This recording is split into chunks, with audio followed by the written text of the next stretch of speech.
Mari kita berdoa.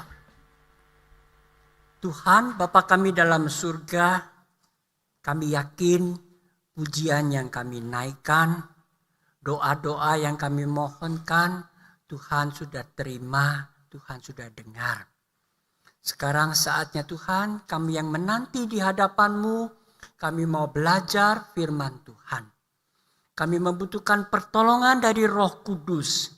Kiranya tatkala kami membaca, tatkala kami merenungkan, Tuhan bimbing kami sehingga kami boleh mengerti firman Tuhan dan beri kami kemampuan untuk melakukannya dalam kehidupan sehari-hari. Tolonglah kami Tuhan, saat ini juga Kau hadir di tengah-tengah kami. Kau membimbing kami. Bantu juga hamba-Mu yang terbatas dan lemah ini sebagai saluran berkat-Mu boleh menguraikan firman-Mu dengan jelas. Dan tolonglah kami dengan segala kerendahan hati mau menerima dan mentaatinya. Dalam nama Tuhan Yesus Kristus kami berdoa. Amin. Shalom jemaat yang dikasihi Tuhan.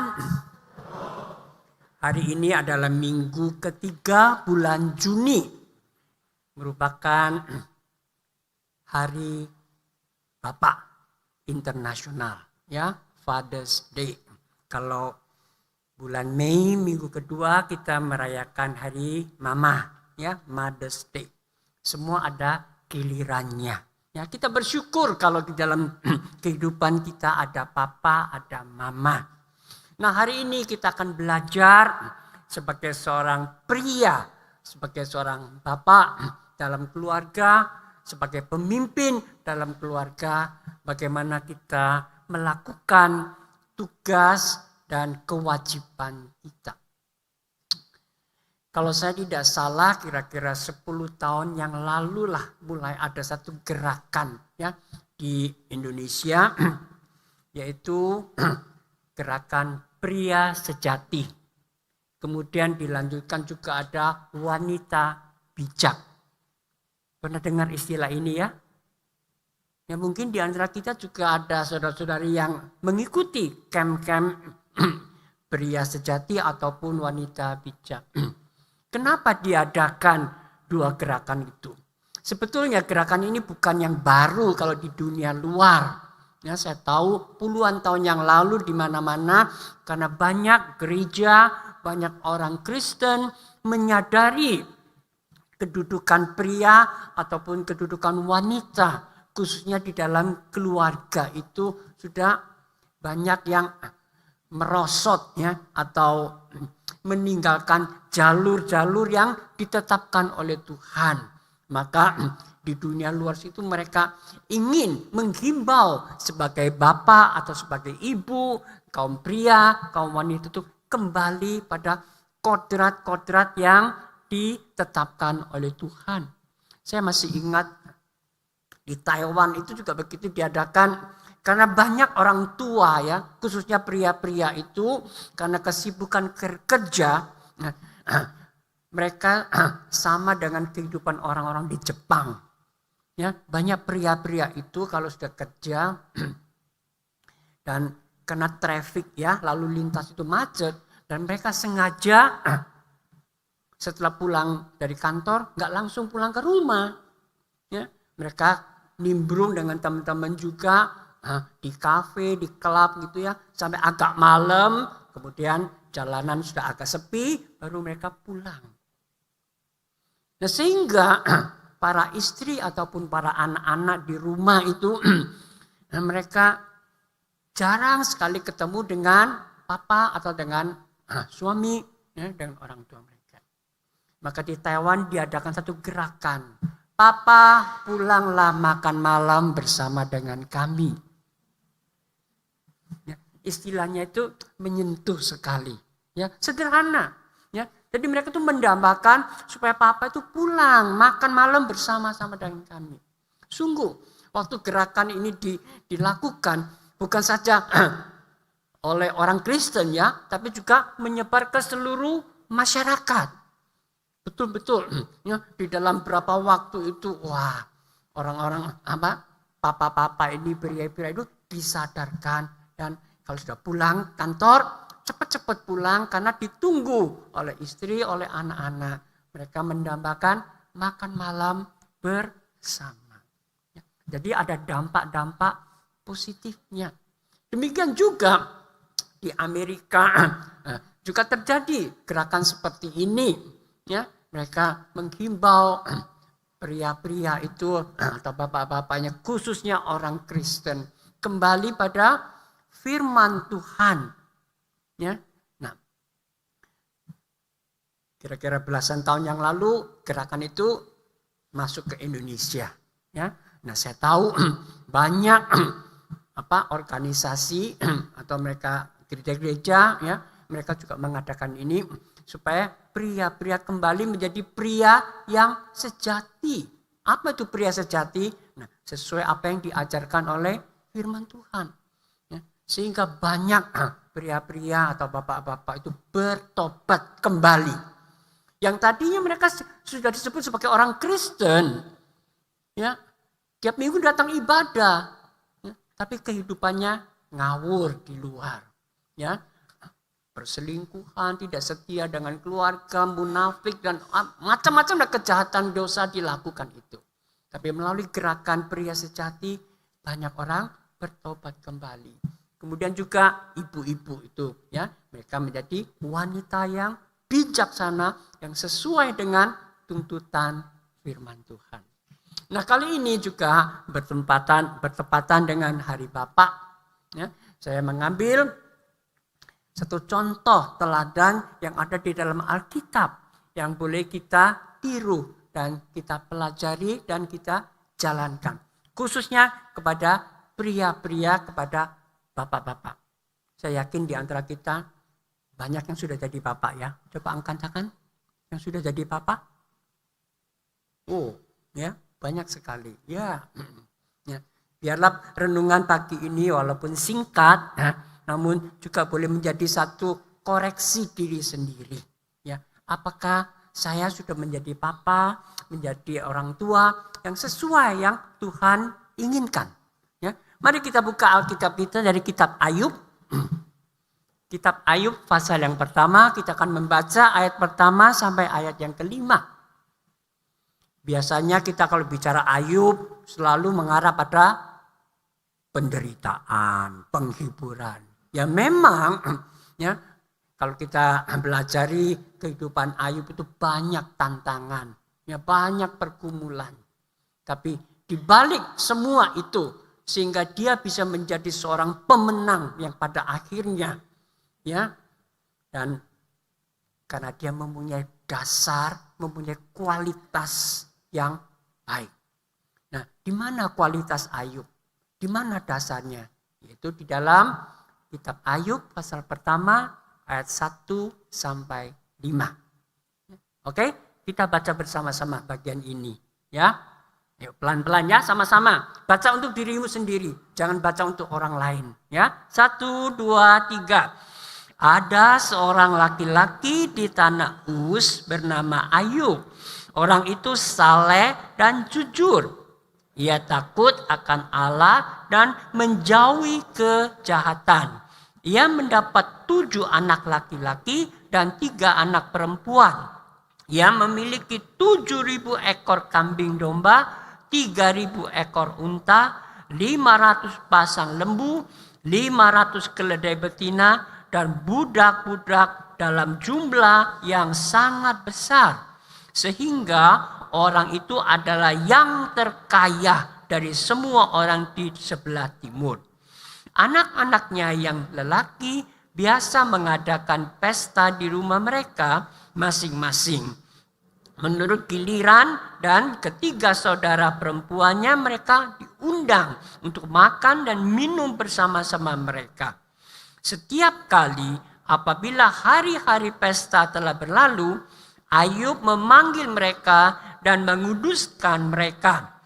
Keesokan harinya pagi-pagi bangunlah Ayub lalu mempersembahkan korban bakaran sebanyak jumlah mereka sekalian. Sebab pikirnya mungkin anak-anakku sudah berbuat dosa dan telah mengutuki Allah di dalam hati. Demikianlah dilakukannya Ayub senantiasa. Saudara, saya nggak tahu ya, setelah saudara membaca bagian ini, ada kesan apa dalam benak saudara?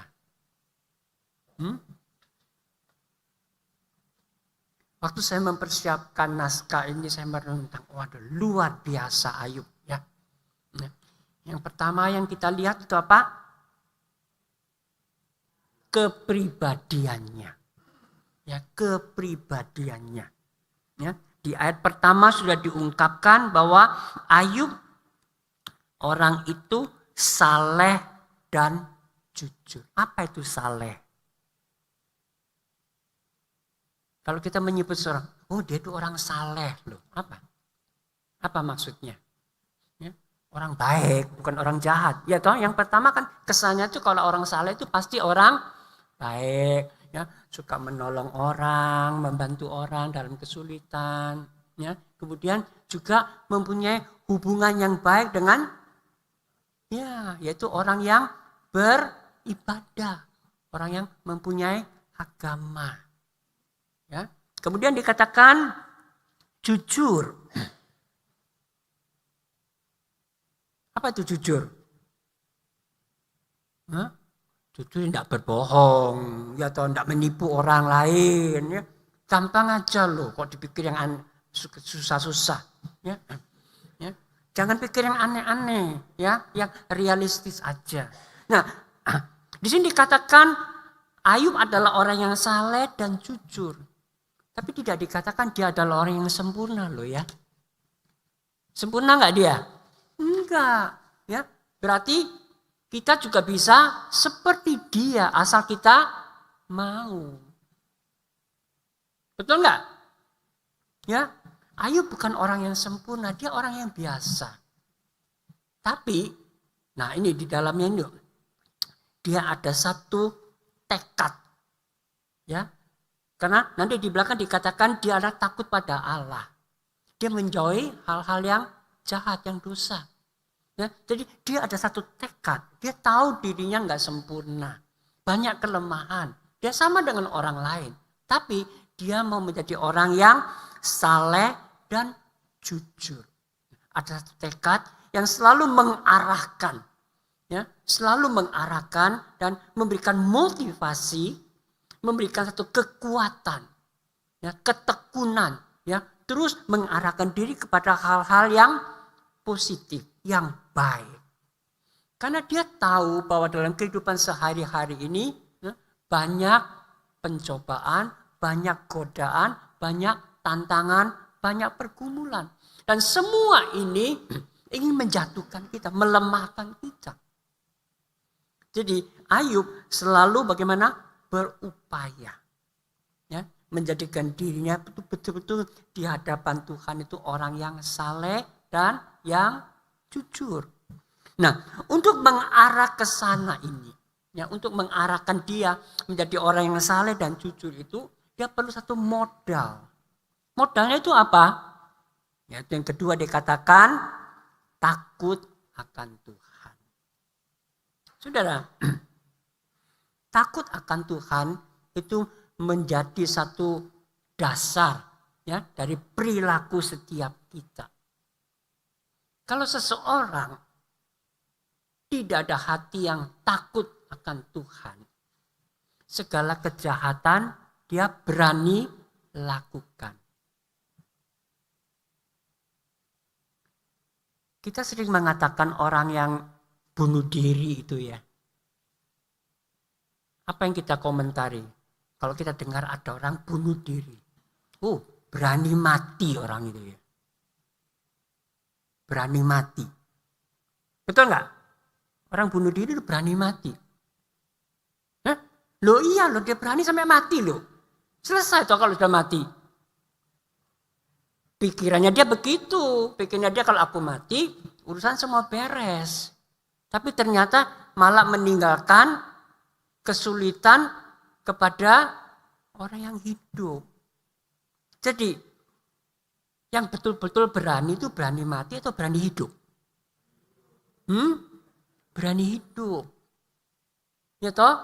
Karena hidup kita akan menghadapi tantangan. Ya, hidup kita akan menyelesaikan banyak persoalan, melakukan banyak hal, dan ini membutuhkan satu, ya betul-betul itu keberanian. Nah, di sini dikatakan Ayub adalah orang yang takut akan Tuhan. Artinya, kalau orang takut akan Tuhan, hidupnya tidak akan sembarangan. Betul enggak? Ya, pasti ada dasarnya, ya, ada pegangannya. Nah, kita takut kepada Tuhan bukan karena kita sadar kalau aku berbuat dosa itu dihukum Tuhan, kemudian takut hukumannya.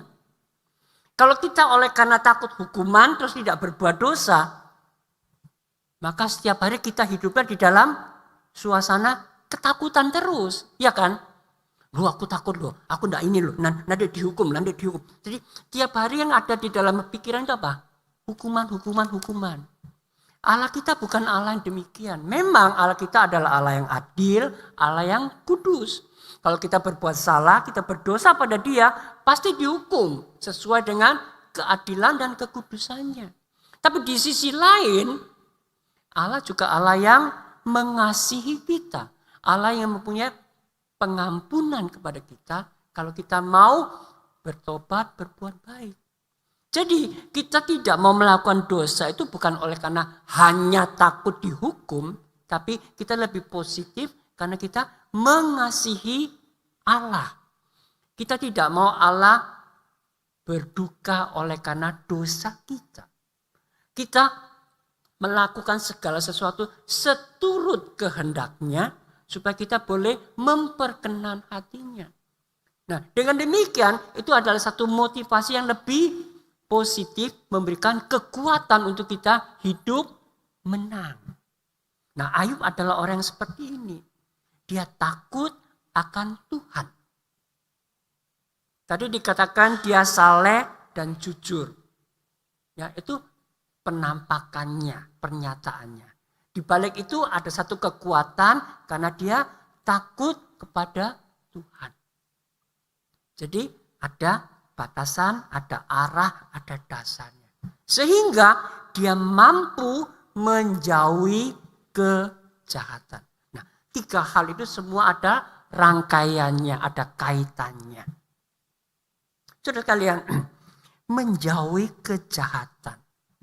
Mungkinkah? Kita akan sadar dalam kehidupan sehari-hari di lingkungan kita ini, kita selalu mengatakan dunia ini gelap. Dunia ini banyak kejahatan, dunia ini banyak pencobaan, banyak macam-macam yang negatif.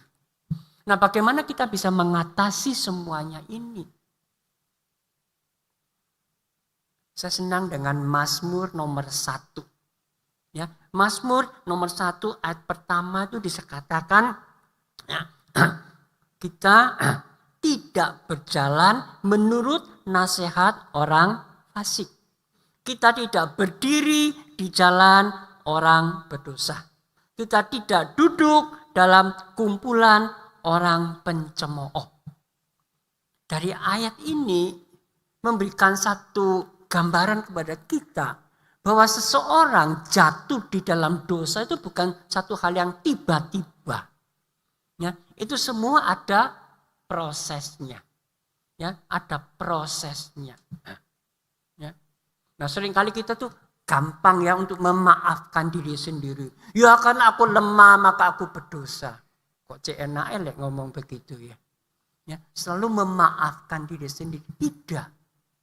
Ya, dari ayat 1 Mazmur nomor 1 itu jelas memberitahukan pada kita apa? Tidak menuruti. Ya, kemudian tidak berdiri.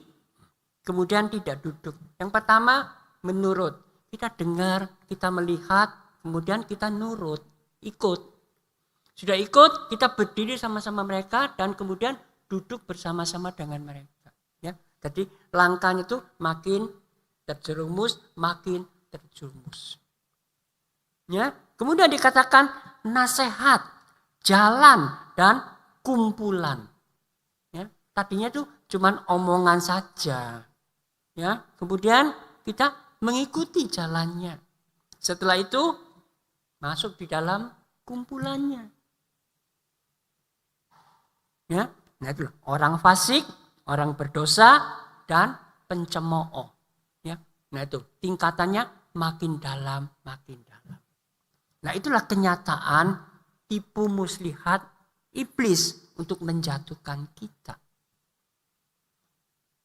Maka tidak heran kalau dalam firman Tuhan dikatakan kalau kita kepada iblis, ya, jangan kompromi. Jangan buka kesempatan untuk berdialog dengan mereka. Ya, Alkitab senantiasa mengingatkan kita kepada iblis hanya satu. Tolak, menolak, menolak. Kalau kamu buka kesempatan untuk berdialog, kita pasti kalah. Karena kita makhluk jasmani. Iblis adalah makhluk rohani. Dia nggak pernah lelah, nggak pernah tertidur. Ya, kita yang bisa lelah, yang bisa tertidur, bisa lalai. Ya, nah itulah. Coba saudara pikir, Adam dan Hawa kita bilang dia jatuh dalam dosa. Dia melakukan kejahatan apa? Membunuh, merampok, berzina, berkelahi? Enggak kan? Dia kan dia melakukan kejahatan, ya kan? Nah, kalau kita mengatakan dia berdosa, dosanya apa? Karena dia terjebak oleh, nah itu berdialog dengan iblis, ya kan? Iblis datang, hai Hawa, Allah kan berkata ya, semua buah di dalam taman itu boleh kamu makan loh. Ya, oh iya betul, nggak salah kan? Apa yang dikatakan si iblis nggak salah kan? Nah, kecuali itu loh pohon pengetahuan baik dan buruk nggak boleh makan. Oh iya betul memang. Kita kasih tahu ya, kalau kamu makan, matamu bisa terang, ya bisa cerlik seperti Allah. Oh iya, mosok gitu ya. Nah itu loh, hatinya mulai bagaimana? Mulai goyah. Ya, mulai goyah, mulai tergoda. Ya, kemudian dilihat, buahnya itu kok sedap dipandang mata. Lalu tangannya memetik, dimakan, dikasihkan Adam. Ya, sudah perhatikan tuh prosesnya. Nah, itu loh. Ya, hati-hati. Nah, disitulah kita belajar. Ya.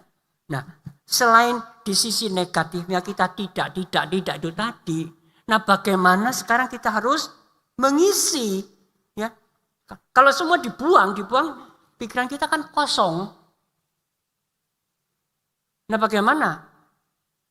Nah, maka Mazmur nomor 1 tadi juga selanjutnya mengatakan apa? Kita sebaliknya kesukaannya adalah Taurat Tuhan. Yang negatif kita buang semua. Semua isi dengan yang positif. Ya, bukan sekedar kita tahu Tauratnya Tuhan, kita baca, tapi kita renungkan siang dan malam. Jadi bukan sekedar, ya saya sudah meditasi kok, saya sudah baca Alkitab kok tadi pagi 10 menit, setengah jam sudah berdoa, selesai. Bukan, itu bukan sekedar rutinitas. Ya, bukan oleh karena saya orang Kristen, saya harus melakukan doa dan baca firman Tuhan. Bukan sekedar rutinitas. Ada yang lakukan pagi, mungkin yang sore, mungkin malam hari. Tapi yang penting, kita mengisi firman Tuhan di dalam benak pikiran kita. Kemudian kita renungkan siang dan malam. Itu penting sekali. Ya. Jadi bukan sekedar sebagai pengetahuan. Hari ini kita lihat ya. Banyak orang yang kehidupannya munafik. Kelihatannya ibadah sekali di luar. Tapi di balik semua itu kehidupannya gak karu-karuan. Ya. Kita bisa menemukan banyak orang seperti ini. Nah, kita tidak mau menjadi orang seperti ini. Karena nanti Tuhan akan menghukum kita. Ya. Seperti apa yang dikatakan Tuhan Yesus dalam perumpamaannya. Yang waktu itu banyak orang yang berseru kepada Tuhan, "Loh, aku sudah demi namamu mengabarkan Injil, menyembuhkan orang sakit, mengusir setan dan macam-macam." Kelihatannya, wah kamu begitu berkobar-kobar demi nama Tuhan. Ya, pakai nama Tuhan. Tapi apa jawab Yesus? "Aku tidak kenal kamu." Celakalah di situ. Jadi di sini kita sebagai anak-anak Tuhan untuk menghindari hal-hal yang negatif itu tadi, ya kita perlu mengisi yang positif. Dan betul-betul itu menjadikan fondasi kehidupan kita. Saya ambil contoh aja satu yang sederhana ya. Contoh sederhana. Di rumah kita mungkin ada anak-anak atau cucu-cucu yang kecil-kecil ya.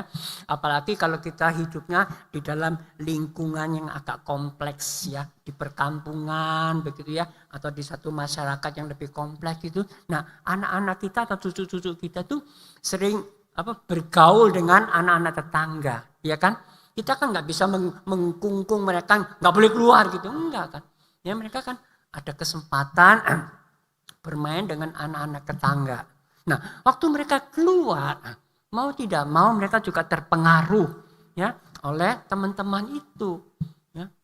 Tahu-tahu mereka pulang, loh kok bisa mengucapkan kata-kata yang kasar, kata-kata yang kotor, yang tidak hormat dan macam-macam.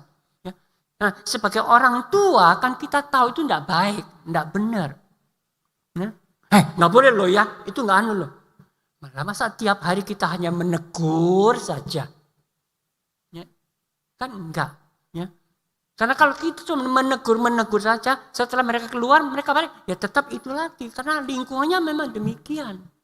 Nah, bagaimana kita bisa mengubahnya? Kita perlu mengarahkan. Ya. Selain mengatakan ini tidak baik, tidak boleh, tidak benar, tapi di sisi lain, kita juga harus mengisi dia dengan pemikiran-pemikiran yang positif. Ya, kita mengajarkan apa itu sopan santun, kata-kata yang baik, ya, untuk mengimbangi ini tadi. Nah, sama juga halnya kita sebagai orang Kristen. Selain kita setiap minggu kita datang ikut kebaktian, dengarkan khotbah. Tiap hari di rumah kita juga perlu meditasi, belajar firman Tuhan. Nah, ditambah lagi kalau di dalam gereja ada kelompok PA, ya, penelaan Alkitab, ada kelompok tumbuh bersama dan macam-macam. Nah, itu semua juga untuk melengkapi, ya, untuk melengkapi supaya kita kuat, ya, supaya dasar kita di dalam kebenaran firman Tuhan itu kuat, ya, sehingga kita mampu, ya, untuk menghadapi situasi di lingkungan kita. Nah, inilah kita lihat Ayub, dia memiliki semua ini tadi. Sehingga dia bisa jadi orang yang saleh dan jujur, takut akan Tuhan dan menjauhi kejahatan. Coba pikir 3 hal ini, apakah saudara sudah memiliki? Ada enggak? Saudara saleh enggak? Orang timur sungkan. Ya, aku enggak sebaik itu, tapi juga enggak sejahat itu kok. Caputul lah. Ya, kita orang timur selalu sungkan-sungkan. Jujur aja, kamu saleh enggak? Ya kamu yang tahu, kamu enggak jawab pada saya. Nah, Tuhan tahu, kamu tahu. Iblis juga tahu, hati-hati. Ya, nah maka itulah kita berupaya, ya, berusaha. Memang itu semua adalah proses. Seperti halnya Ayub yang saya tadi uraikan, dia sadar dia bukan orang yang sempurna, tapi dia mau berusaha. Ya, oke. Yang kedua, takut pada Tuhan nggak, saudara? Takut nggak? Takut hukuman? Atau takut apa?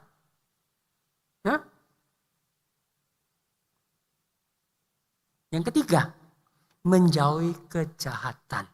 Apakah saudara juga seperti Ayub? Seringkali ya, kita merasa diri kita kuat. ya, merasa diri kuat.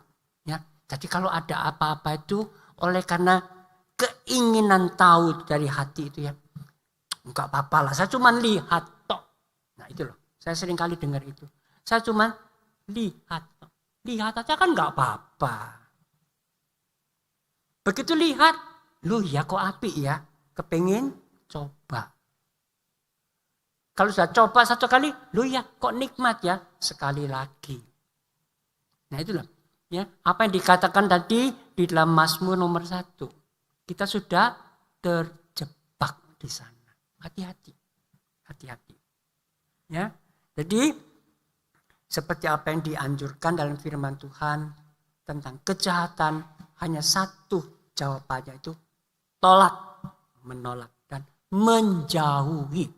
Ya, jangan sok kamu merasa kuat, sok merasa mampu, ya cuman lihat tok kok.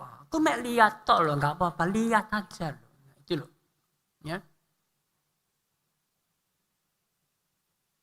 Rasul Yohanes mengatakan apa? Kejatuhan itu dimulai dari mata. Ya, kejatuhan dari mata. Kalau kita baca 1 Yohanes, ya tahu. Mata, kemudian kecongkakan tadi. Hati-hati. Oke. Kita lihat lagi selanjutnya di sini dikatakan Ayub adalah orang yang paling kaya di daerah itu. Coba bayangkan. Yang disebutkan tadi itu hartanya berapa banyak. Saya nggak bisa bayangkan ya. Kalau kamu memiliki, di sini dikatakan 7.000 ekor kambing domba. 3.000 ekor unta.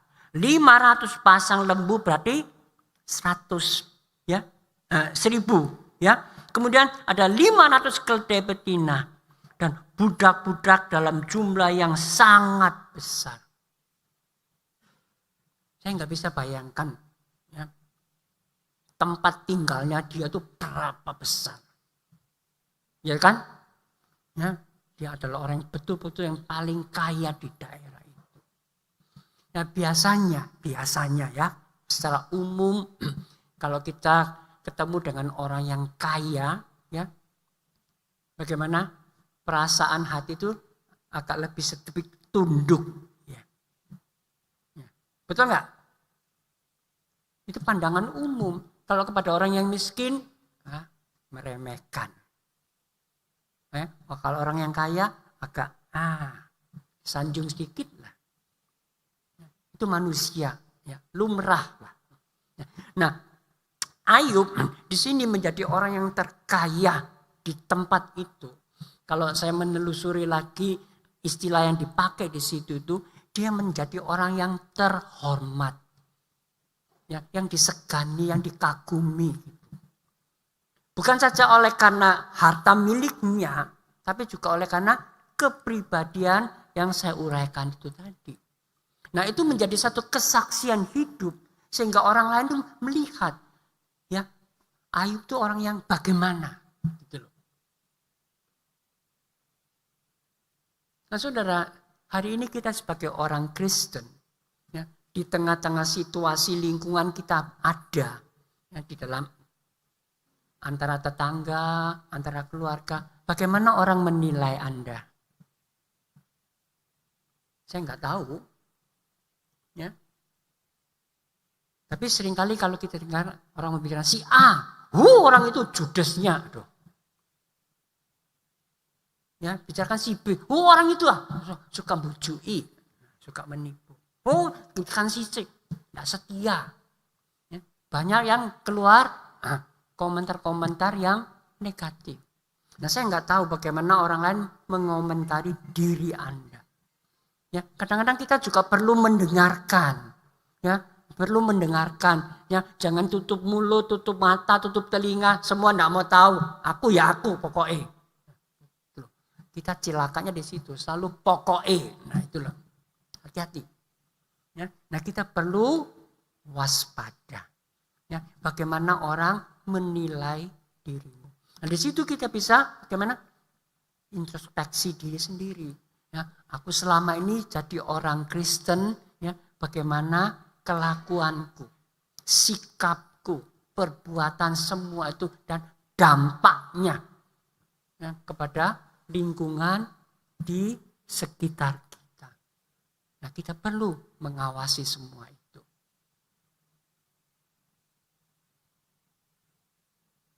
Tuhan Yesus pernah mengatakan satu perumpamaan, kalau pohon itu yang bagus, buahnya juga bagus. Kalau pohonnya jelek, buahnya juga jelek. Ya toh, dari buah kita bisa melihat pohonnya, bisa memberikan penilaian. Nah, itulah. Ya, jadi marilah kita jadi orang Kristen yang betul-betul baik di dalam juga baik di luar. Ya, ada dasar yang kuat di dalam kebenaran firman Tuhan yang betul-betul ya sejati, kemudian kita nyatakan di luar. Ya. Oke. Yang ketiga, mari kita lihat lagi bagaimana Ayub melakukan tugasnya di dalam keluarga. Nah, tadi dikatakan bahwa Ayub punya 7 anak laki-laki dan 3 anak perempuan. Ya. Dari gambaran yang diungkapkan di Alkitab tadi, kita bisa merasakan satu suasana keluarga yang rukun dan damai. Ya, 7 saudara bergiliran mengadakan perjamuan di rumahnya masing-masing, kemudian mengundang saudari-saudarinya 3 itu ya datang sama-sama.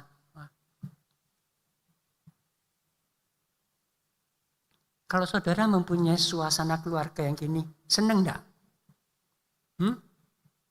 Hari ini saya makan-makan di rumah saudara ini, besok di sana, di kapan kamu ke rumahku? Ya, bergiliran. Ya, jadi ada satu silaturahmi, apa begitulah ya, satu komunikasi yang akrab. Ya memang karena mereka saudara. Di sini Ayub pastilah ada campur tangan. Ya, pasti ada pembinaan kepada ke-10 anak-anaknya. Sehingga mereka boleh menjalin satu komunikasi yang baik. Sekarang ini ya, kalau kita lihat seringkali itu di media itu dilaporkan banyak keluarga-keluarga yang generasi pertama kaya. Mereka berusaha mengumpulkan kekayaan harta macam-macam. Sampai generasi kedua, kalau bisa mempertahankan itu sudah baik. Ya, kita jangan mengharapkan untuk mengembangkan lagi. Bisa mempertahankan itu sudah baik. Dan tidak sedikit sampai generasi ketiga bagaimana habis. Ya. Atau kalau tidak, mereka memperebutkan warisan. Ya. Saudara tahu es krim yang paling terkenal di Surabaya? Sang Grandi. Berapa puluh tahun? Sejarahnya itu lebih dari 70 tahun. Itu dari zaman Belanda itu sudah ada. Ya, tempatnya sekarang masih ada. Tapi sampai generasi kedua, generasi ketiga ribut nggak habis-habisnya. Saya nggak tahu akhirnya bagaimana penyelesaian itu. Masih ada contoh-contoh seperti ini. Ya, tapi keluarga Ayub tidak. Kamu lihat tadi itu, kekayaan Ayub begitu banyak, begitu besar. Tapi jalinan saudara masih begitu baik. Nah, di sini kita lihat yang pertama, Ayub dia mempunyai teladan yang bisa diikuti oleh anak-anaknya. Nah, selain ketiga kepribadian yang sudah kita uraikan tadi. Ya, dia di sini bagaimana dikatakan ya selalu memperhatikan gerak-gerik dari anak-anaknya. Setelah adakan pesta di anak yang ini, anak yang itu. Kemudian berikutnya Ayub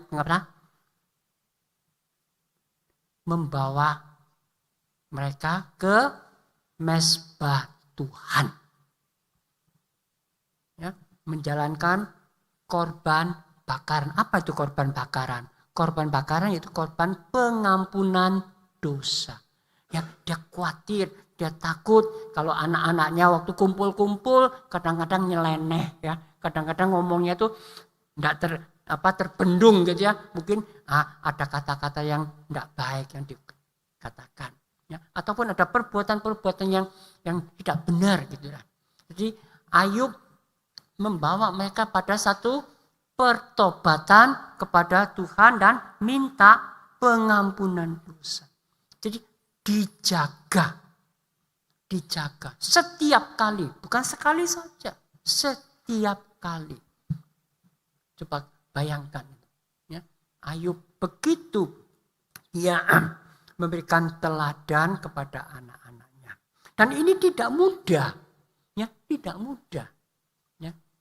Dan ini berjalan berpuluh-puluh tahun lamanya. Alkitab mengatakan tadi di ayat kelima, demikianlah dilakukan Ayub senantiasa. Nah, itu loh. Senantiasa. Jadi bukan sekali. Ya, seturut dengan kegiatan mereka sehari-hari, Ayub lakukan itu. Nah, ini memang betul perlu satu ada ketekunan, ya, ada kesabaran, ya, juga satu kejujuran, kesungguhan. Ya. Pastilah anak-anak itu juga pernah melakukan kesalahan. Saya yakin, ya, saya yakin juga Ayub juga tidak segan-segan memberikan teguran dan pengarahan, ya, nah, supaya terus digiring, ya, digiring di dalam batasan kebenaran firman Tuhan. Nah, saudara, ini memang tidak mudah, ya, tidak mudah. Apalagi zaman sekarang, ya, saya yakinlah sebagai bapak-bapak yang pernah punya anak, kemudian punya cucu gitu ya. Kita melihat proses pendidikan mereka ya, mulai kecil sampai besar.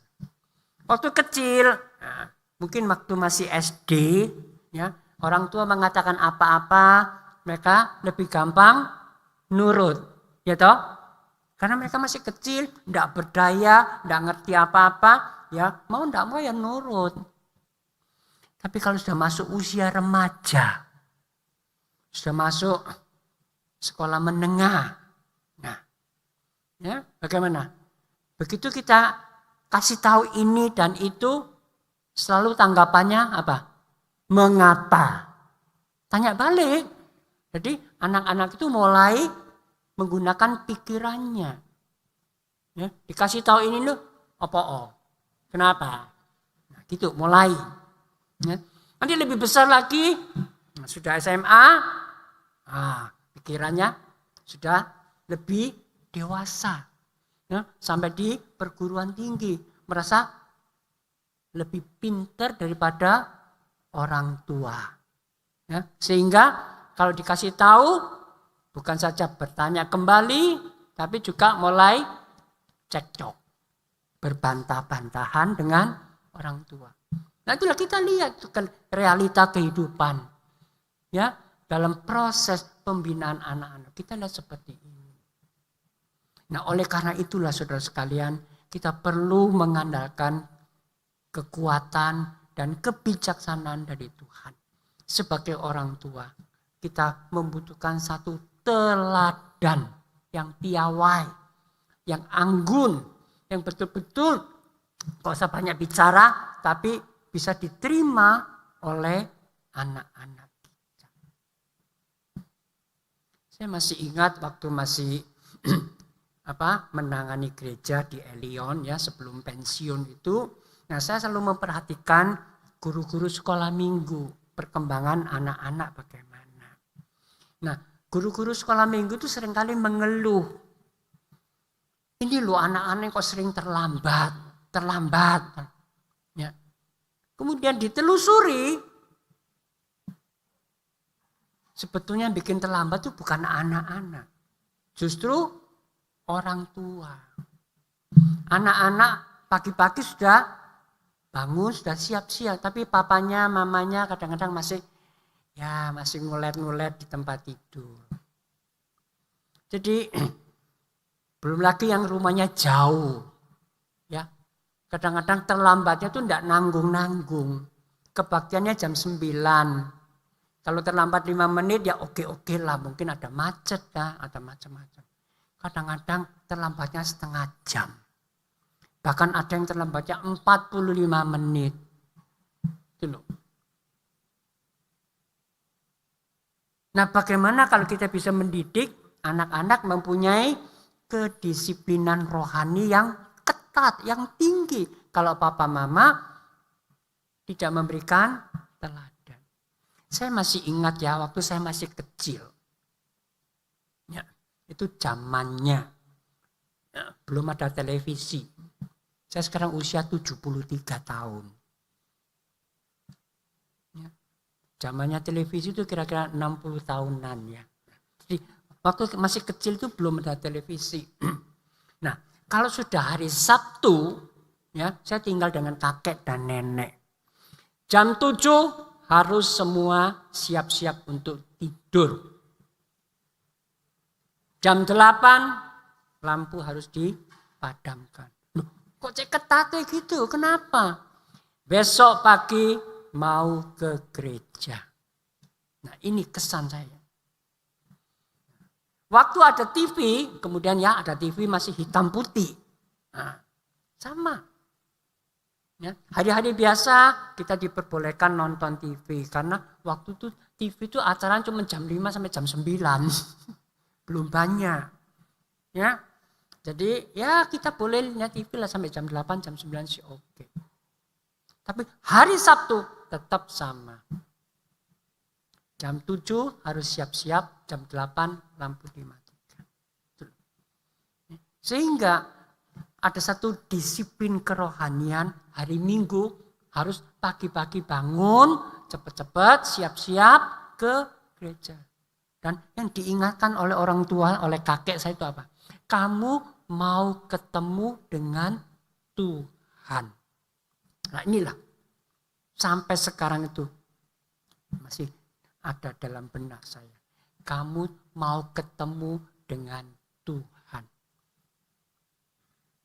Nah coba bayangkan, kita kalau mau ketemu gubernur, mau ketemu wali kota, ya, jangan-jangan mau ketemu presiden, bagaimana persiapan kita?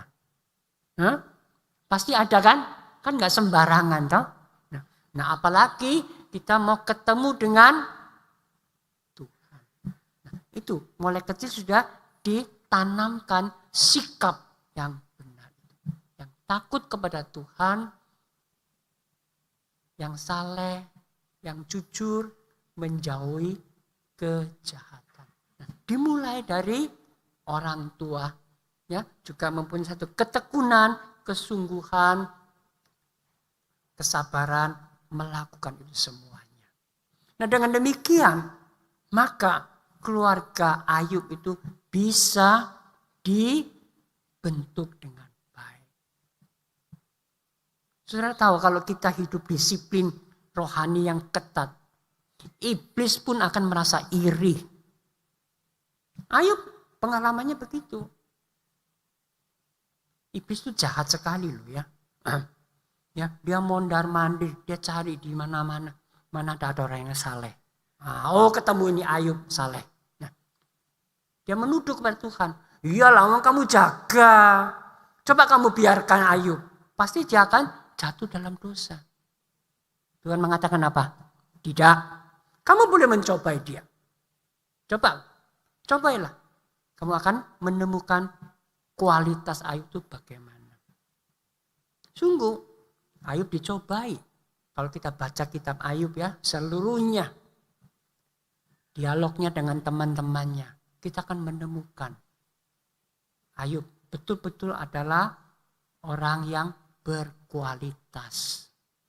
Sampai pada akhirnya dia bisa melampaui ya, apa yang dilakukan oleh iblis. Ya. Nah, akhirnya bagaimana? Ayub diberkati lipat ganda daripada sebelumnya. Luar biasa kan? Nah saudara, kita belajar ya. Khususnya saya menantang semua pria yang di sini yang sudah jadi papa atau yang sudah jadi kakek, bahkan masih ada yang pemuda-pemuda yang bakalnya nanti juga jadi papa kan, iya kan? Ya. Nah, marilah sejak awal kita terus melengkapi diri kita dengan kepribadian Ayub, ya, supaya kita juga bisa menjadi pria yang sejati, pria yang bijaksana, pria yang dewasa. Sehingga nantinya kita membentuk keluarga. Kita memimpin keluarga kita. Mengarahkan seisi keluarga kita di dalam jalur kebenaran Tuhan. Kita mempunyai satu keluarga yang diberkati Tuhan. Seperti Ayub.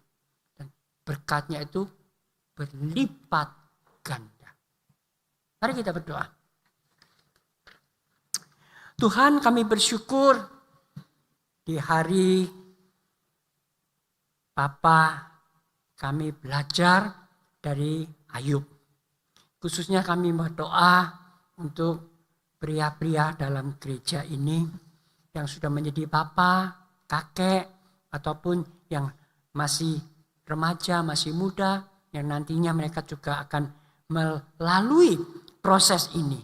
Tolonglah kami Tuhan, biarlah firman-Mu ini menjadi bekal kami, sehingga nantinya keluarga-keluarga kami juga menjadi keluarga yang diberkati oleh Tuhan. Simpankanlah firman Tuhan dalam hati kami Tuhan, berikan kami kekuatan untuk terus menuntut kemajuan di dalam Tuhan. Dalam nama Tuhan Yesus Kristus kami berdoa. Amin.